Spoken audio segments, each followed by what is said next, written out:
வணக்கம். புதுவையில் சட்டம் ஒழுங்கு முற்றிலும் சீர்குலைந்து விட்டதாக மத்திய அமைச்சர் நாராயணசாமி குற்றம் சாட்டியுள்ளார். இது தொடர்பாக அவர் செய்தியாளர்களிடம் கூறுகையில், நேற்றைய முன்தினம் புதுவை மாநிலத்தில் நோனாங்குப்பம் பாலத்துக்கு அருகில் ஜெகன் என்ற ஆயுள் கைதியை சிறைச்சாலையிலிருந்து காரைக்காலிலிருந்து இங்கே கொண்டு வந்து நீதிமன்றத்தில் ஆஜர்படுத்தி அவரை மறுபடியும் காரைக்காலுக்கு அழைத்துச் செல்லும் பொழுது மதியம் 3:30 மணி அளவில் கார்களில் வந்த ரவுடிகள்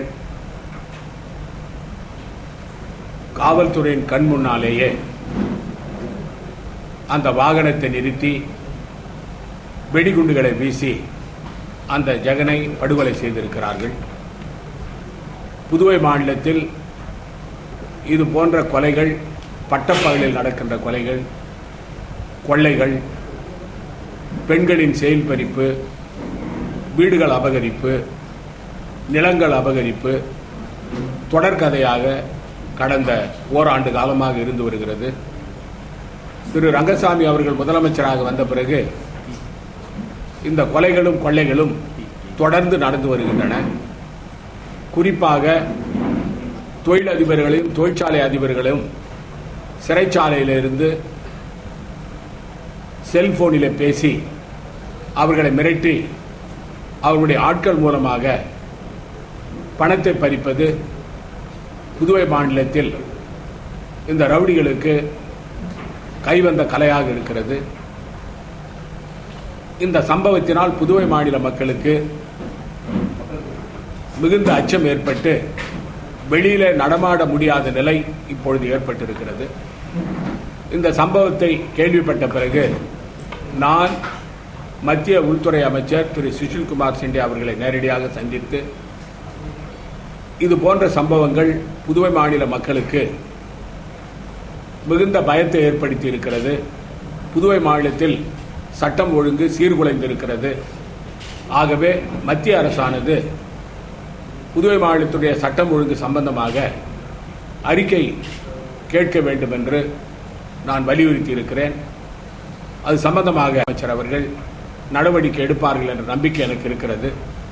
கடந்த ஓராண்டு காலமாக நடந்த கொலைகளிலே முதலமைச்சர் அவருடைய வீட்டிற்கு முன்னாலேயே ஒரு கொலை நடத்தப்பட்டிருக்கிறது. நகரத்தில் பல பகுதிகளில் கொலைகள் நடந்துள்ளன.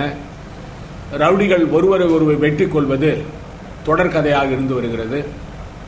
இந்த நிகழ்வுகள் குறிப்பாக முதலமைச்சர் அவர்கள் உள்துறை அமைச்சராக இருக்கிறார். அவர் இதற்கு தார்மீக பொறுப்பேற்று தன்னுடைய பதவியை ராஜினாமா செய்ய வேண்டும். புதுவை சரஸ்வதி திருமண நிலையத்தில் நடைபெற்ற இஃப்தார் நோன்பு மற்றும் மக்ரிப் தொழுகையில் முதலமைச்சர் ரங்கசாமி கலந்து கொண்டு சிறப்பித்தார்.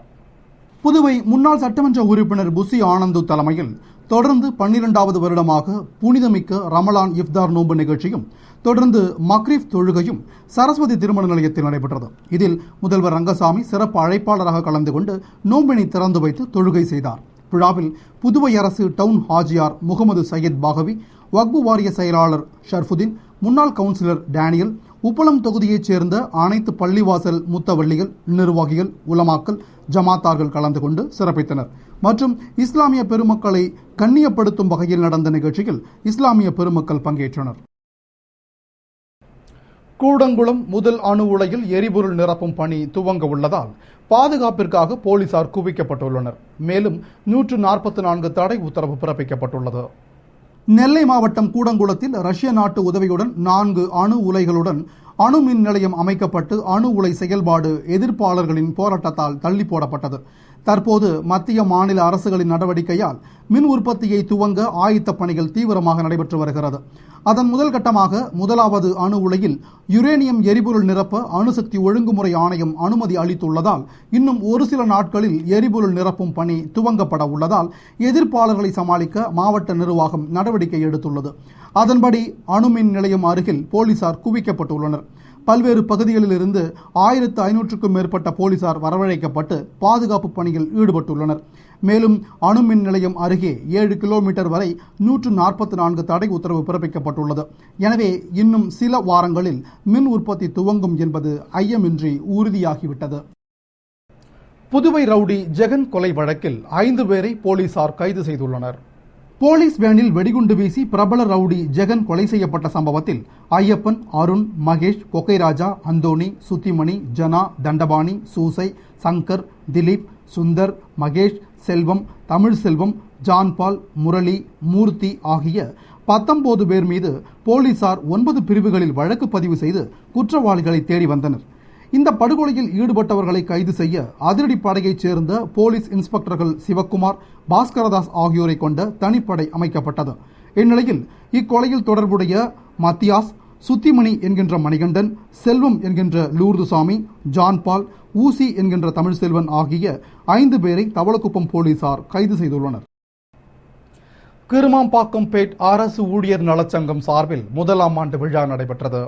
கிருமாம்பாக்கம்பேட் மந்தைவெளி திடலில் நடைபெற்ற அரசு ஊழியர் நலச்சங்கத்தின் 1ஆம் ஆண்டு விழா மற்றும் 10 மற்றும் 12ஆம் வகுப்பு பொதுத் தேர்வில் வெற்றி பெற்ற அரசு பள்ளியில் பயின்ற மாணவ மாணவிகளுக்கு கல்வி உதவித்தொகை வழங்கும் விழாவில் சுற்றுலாத்துறை அமைச்சர் ராஜவேலு மற்றும் முன்னாள் அமைச்சர் கந்தசாமி ஆகியோர் சிறப்பு விருந்தினர்களாக பங்கேற்று பரிசுகளையும் மற்றும் மாணவர்களுக்கு ஊக்கத்தொகையையும் வழங்கினார்கள். விழாவில் அரசு ஊழியர்கள், மாணவர்கள், பெற்றோர்கள் திரளாக கலந்து கொண்டனர். புதுவையில் வெடிகுண்டு வீசி ரவுடியை கொன்ற சம்பவத்தில் படுகாயமடைந்து அரசு மருத்துவமனையில் சிகிச்சை பெற்று வரும் போலீசாரை மாநில காங்கிரஸ் தலைவர் ஏவி சுப்பிரமணியன் மற்றும் நிர்வாகிகள் நேரில் சென்று சந்தித்து ஆறுதல் கூறினர். புதுவையில் கடந்த 10ஆம் தேதி விசாரணைக்காக நீதிமன்றம் வந்து காரைக்கால் திரும்பிய ரவுடி ஜெகன் மர்ம நபர்களால் வெடிகுண்டு வீசி கொல்லப்பட்டான். இச்சம்பவத்தில் சப் இன்ஸ்பெக்டர் செந்தில்குமார், உதவி சப் இன்ஸ்பெக்டர் திருமுருகன், தலைமை காவலர் மற்றும் காவலர்கள் என 6 பேர் படுகாயமடைந்து அரசு மருத்துவமனையில் சிகிச்சை பெற்று வருகின்றனர். மேலும் சப் இன்ஸ்பெக்டர் செந்தில்குமாருக்கு காது பாதிக்கப்பட்டதாகவும் ஒரு காவலருக்கு கண் பாதிக்கப்பட்டதாகவும் கூறப்படுகிறது. மற்றொரு காவலர் உயர் சிகிச்சைக்காக சென்னை மருத்துவமனைக்கு அழைத்துச் செல்லப்பட்டுள்ளார். இந்நிலையில் மாநில காங்கிரஸ் தலைவர் திரு ஏவி சுப்பிரமணியன், கதிர்காமம் வட்டார காங்கிரஸ் தலைவர் திரு ஏகேடி ஆறுமுகம், காங்கிரஸ் செய்தி தொடர்பாளர் வீரராகவன் உள்ளிட்ட நிர்வாகிகள் மருத்துவமனைக்கு சென்று சிகிச்சை பெற்று வரும் போலீசாரை நேரில் சென்று பார்வையிட்டு ஆறுதல் கூறினர்.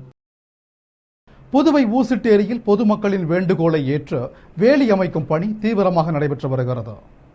புதுவை ஊசிட்டேரியில் ஆழமான பகுதியில் இறங்கி பொதுமக்கள் குளிப்பதை தடுக்கவும், சட்டவிரோத செயல்கள் நடைபெறாமல் இருக்கவும், ஏரியின் அழகை பாதுகாக்கவும் ஏரியை சுற்றி வேலி அமைக்க திட்டமிடப்பட்டு அதற்கான பணி துவங்கி ஏரியை சுற்றி சிமெண்ட் தூண் புதைக்கப்பட்டு வந்த நிலையில் சிமெண்ட் தூணில் இரும்பு கம்பிகளை இணைக்காமல் பணி பாதியிலேயே நின்றுவிட்டது. இதனால் பல குற்றச்சம்பவங்கள் மற்றும் உயிரிழப்பு ஏற்படுவதாக பொதுமக்களிடையே புகார் எழுந்தது. அதனை எமது ஏஜேகே தொலைக்காட்சியும் ஒளிபரப்பு செய்தது. அதன் எதிரொலியாக பொதுமக்களின் வேண்டுகோளுக்கிணங்க தற்போது ஏரியை சுற்றி இரும்பு கம்பி அமைக்கும் பணி தீவிரமாக நடைபெற்று வருகிறது. இதனால் ஏரியின் அழகு மேலும் மெருகேறும் என பொதுமக்கள் மகிழ்ந்தனர். புதுவை ஜவஹர் நகர் அருள்மிகு ஸ்ரீ நல்லாண்டமுத்து மாரியம்மன் கோவிலின் ஆடித் திருவிழாவில் நடைபெற்ற ஊஞ்சல் உற்சவத்தில் அமைச்சர் பன்னீர்செல்வம் பங்கேற்று சாமி தரிசனம் செய்தார். புதுவை உழவர்கரை தொகுதி ஜவஹர் நகரில் எழுந்தருளியுள்ள அருள்மிகு ஸ்ரீ நல்லாண்டமுத்து மாரியம்மன் கோவிலில் ஆடித் திருவிழா உற்சாகமாக நடைபெற்று நிறைவு நாள் விழாவாக மஞ்சள் நீராட்டு விழா, மாட வீதியுலா வந்து கொடி இறக்கி காப்பு அவிழ்க்கும் விழா மற்றும் ஊஞ்சல் உற்சவம் நடைபெற்றது. இதனை முன்னிட்டு அம்மனுக்கு மகா அபிஷேக ஆராதனையுடன் சந்தன காப்பு அலங்காரம் செய்யப்பட்டு ஊஞ்சல் விழா நடைபெற்றது. விழாவில் அமைச்சர் பன்னீர்செல்வம் கலந்து கொண்டு சிறப்பித்தார். மற்றும் ஜவஹர் நகர், விக்டோரியா நகர், அதனை சுற்றியுள்ள பகுதிகளிலிருந்து திரளான பக்தர்கள் பங்கேற்று வழிபட்டனர். விழாவிற்கான ஏற்பாடுகளை அறங்காவல் மற்றும் விழா குழுவினர் செய்திருந்தனர். புதுவை முத்திரையர்பாளையத்தில் தையர் கலைஞர்கள் சங்கத்தின் 4ஆம் ஆண்டு விழா நடைபெற்றது. புதுவை மாநில தையர் கலைஞர்கள் சங்கத்தின் 4ஆம் ஆண்டு விழா குருமாம்பேட் ஹவுசிங் போர்டு சமுதாய நலக்கூடத்தில் நடைபெற்றது. நிகழ்ச்சியில் சங்கத் தலைவர் முருகானந்தம் தலைமை தாங்கிட பொருளாளர் பாலு முன்னிலை வகித்தார். கதிர்காமம் வட்டார காங்கிரஸ் தலைவர் ஏகேடி ஆறுமுகம் வாழ்த்துரை வழங்கி 25 பயனாளிகளுக்கு தையல் மிஷின் மற்றும் மோட்டார்களை வழங்கினார். சிறப்பு விருந்தினர்களாக காங்கிரஸ் தலைவர் திரு ஏவி சுப்பிரமணியன் மற்றும் காங்கிரஸ் செய்தி தொடர்பாளர் வீரராகவன் ஆகியோர் கலந்து கொண்டு விழாவை சிறப்பித்தனர். விழாவில் சக்கரவர்த்தி, சுப்பிரமணி மற்றும் களியபெருமாள் ஆகியோர் மூத்த தையர் கலைஞர்களுக்கான விருதை பெற்றனர். புதுவையில் தொடர்ந்து 6 நாட்களுக்கு அரசு விடுமுறை அளித்துள்ளதால் மக்கள் மிகவும் மகிழ்ச்சியுடன் சுற்றுலா செல்வதற்கு ஆயத்தமாகி வருகின்றனர். புதுவையில் சுதந்திர தினத்தை முன்னிட்டு வரும் 15ஆம் தேதி அரசு விடுமுறை அளிக்கப்பட்டுள்ளது. தொடர்ந்து 16ஆம் தேதி பிரெஞ்சு ஆட்சியாளர்களிடமிருந்து அதிகார பரிமாற்றம் பெற்ற தினம் என்பதாலும் 17ஆம் தேதி வெள்ளிக்கிழமை வீராம்பட்டினம் செங்கழுநீரம்மன் கோவில் தேர் திருவிழாவினை முன்னிட்டும் புதுவை அரசு 3 நாட்கள் விடுமுறை அளித்துள்ளது. பின்னர் சனி ஞாயிறு விடுமுறை நாட்கள் என்பதால் 18, 19ஆம் தேதியும் தொடர்ந்து 20ஆம் தேதி ரம்ஜான் பண்டிகை வருவதால் அன்றும் என 15ஆம் தேதி முதல் 20ஆம் தேதி வரை 6 நாட்களுக்கு புதுவையில் விடுமுறை அளிக்கப்பட்டுள்ளது. இந்த தொடர் விடுமுறையால் உற்சாகமடைந்த மக்கள், குறிப்பாக அரசு ஊழியர்கள் சுற்றுலா செல்ல ஆயத்தமாகி வருகின்றனர். மேலும் இந்நாட்களில் புதுவை கடற்கரை, பூங்கா, சுண்ணாம்பாறு, படகு குழாம், ஊசுட்டேரி உள்ளிட்ட சுற்றுலா தலங்களில் மக்கள் படையெடுப்பர் என்பதில் ஐயமில்லை. புதுவை அரியாங்குப்பம் வெற்றி அங்காள பரமேஸ்வரி ஆலயத்தில் ஆடித் திருவிழாவினை முன்னிட்டு 108 பால்குட அபிஷேகம் நடைபெற்றது. புதுவை அரியாங்குப்பத்தில் எழுந்தருளியுள்ள அருள்மிகு வெற்றி அங்காள பரமேஸ்வரி அம்மன் ஆலயத்தில் ஆடி பெருவிழா நடந்து வருகிறது. அதன்படி முக்கிய உற்சவமான 8ஆம் ஆண்டு பால்குட அபிஷேகம் நடைபெற்றது. இதனை முன்னிட்டு பக்தர்கள் விரதமிருந்து பால்குடமேந்தி மாட வீதிகள் வழியாக ஊர்வலமாக வந்து பின்னர் கோவிலில் அங்காள பரமேஸ்வரி அன்னைக்கு பால்குட அபிஷேகம், அலங்காரம், ஆராதனை நடைபெற்றது. இதில் திரளான பக்தர்கள் பங்கேற்று வழிபட்டு அம்மனின் திருவருளை பெற்றனர். விழாவிற்கான ஏற்பாடுகளை அறங்காவல் மற்றும் விழா குழுவினர் செய்திருந்தனர். இத்துடன் செய்திகள் நிறைவடைந்தன. வணக்கம்.